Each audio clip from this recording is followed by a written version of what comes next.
आज हम लोग इलेक्ट्रिक डायपोल को जब यूनिफॉर्म इलेक्ट्रिक फील्ड में रखे हैं तो कब ये स्टेबल इक्विलिब्रियम में होगा, कब ये अनस्टेबल इक्विलिब्रियम में होगा। अगर स्टेबल इक्विलिब्रियम में है तो कितना टॉर्क लगेगा, कितना पोटेंशियल एनर्जी होगा, कितना एंगल बनाएगा। ढेर सारे क्वेश्चन प्रीवियस ईयर्स में पूछे गए हैं। सारा कन्फ्यूजन को आज हम इस लेक्चर में आपको रिमूव करते। चलिए ध्यान से समझिए।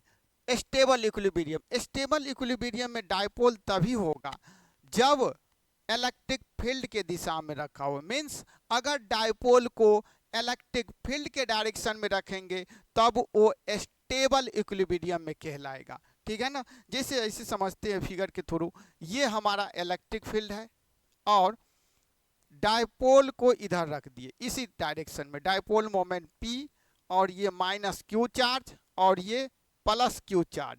ठीक है, तो दोनों का direction same, electric field E और डायपोल मोमेंट P दोनों का डायरेक्शन सेम है तो ये स्टेबल इक्विलिब्रियम में कहलाएगा। और जब दोनों का डायरेक्शन सेम है तो थीटा बराबर कितना हो जाएगा, 0। थीटा किसके किसके बीच का कोण, इलेक्ट्रिक फील्ड और डायपोल मोमेंट। अब इसका हम टॉर्क निकालते हैं। जब स्टेबल इक्विलिब्रियम में है तो कितना टॉर्क लगेगा, तो टॉर्क का फॉर्मूला होता है, आप लोग को लिखवाए थे, PE साइन थीटा।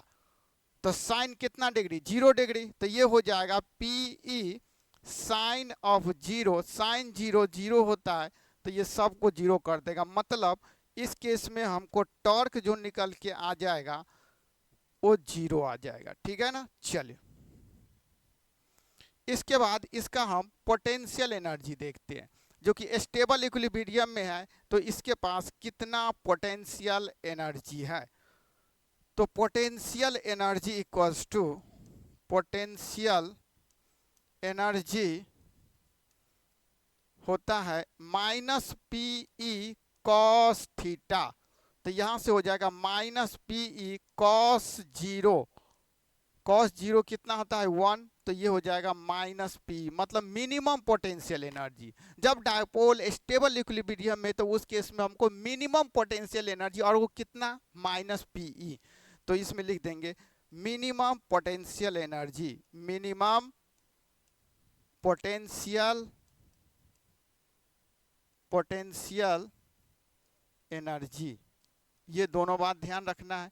एक चीज और होता है F नेट या F टोटल, F नेट या F टोटल।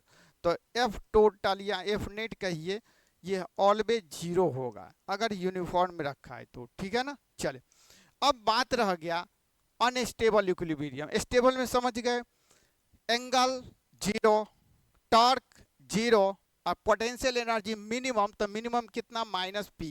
चलिए अब हम अनस्टेबल इक्विलिब्रियम की बात करते हैं। तो इसी का उल्टा, जब डायपोल को इलेक्ट्रिक फील्ड के उल्टा दिशा में रखा हो तब ये अनस्टेबल इक्विलिब्रियम में होगा।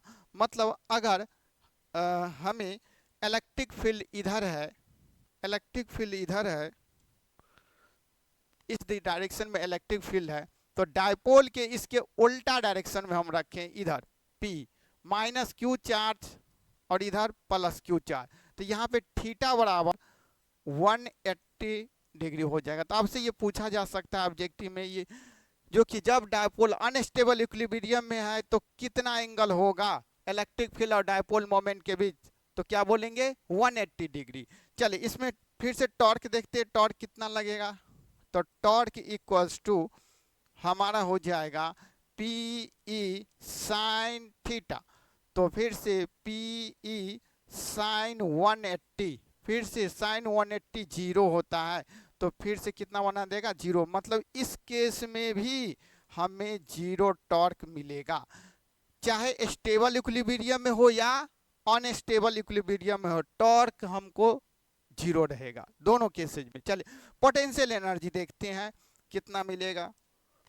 पोटेंशियल एनर्जी, पोटेंशियल एनर्जी, तो पोटेंशियल एनर्जी अभी आपको बताए हैं माइनस PE कॉस थीटा।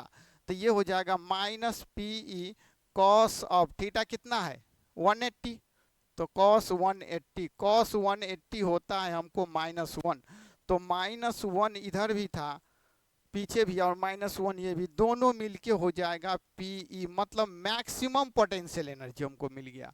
मतलब डायपोल जब अनस्टेबल इक्विलिब्रियम में है तो मैक्सिमम पोटेंशियल एनर्जी, तो यहाँ लिख सकते हैं मैक्सिमम पोटेंशियल एनर्जी। और कितना मैक्सिमम पोटेंशियल एनर्जी, तो Pe के बराबर, किसके बराबर, P के बराबर, ठीक है। टॉर्क जीरो, अनस्टेबल इक्विलिब्रियम के लिए भी potential torque zero, potential energy maximum होगा तो मैक्सिमम कितना, P। चलिए एफ नेट हमारा क्या हो जाएगा इस केस में, एफ नेट भी ऑलवेज जीरो अगर यूनिफॉर्म इलेक्ट्रिक फील्ड है तो हमने सारा बात कर लिया।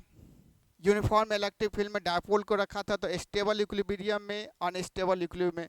एक बार फिर से हम देख लेते हैं चीज़ों को, ध्यान से इधर देखिए, एक बार फिर से समराइज करते हैं हम चीज़ों को।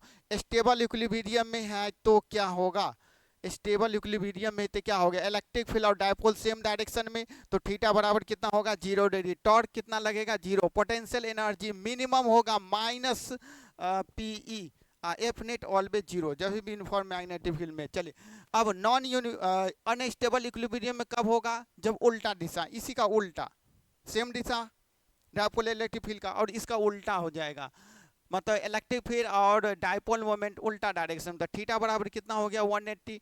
टॉर्क फिर से 0, स्टेबल में भी 0, अनस्टेबल में भी टॉर्क 0। पोटेंशियल एनर्जी मैक्सिमम मिल रहा है, एफ नेट 0। तो लगभग सारा कंसेप्ट आपका क्लियर हो गया होगा डायपोल के स्टेबल और अनस्टेबल इक्विलिब्रियम से, ठीक है ना। Okay, thank you, note out कर लें।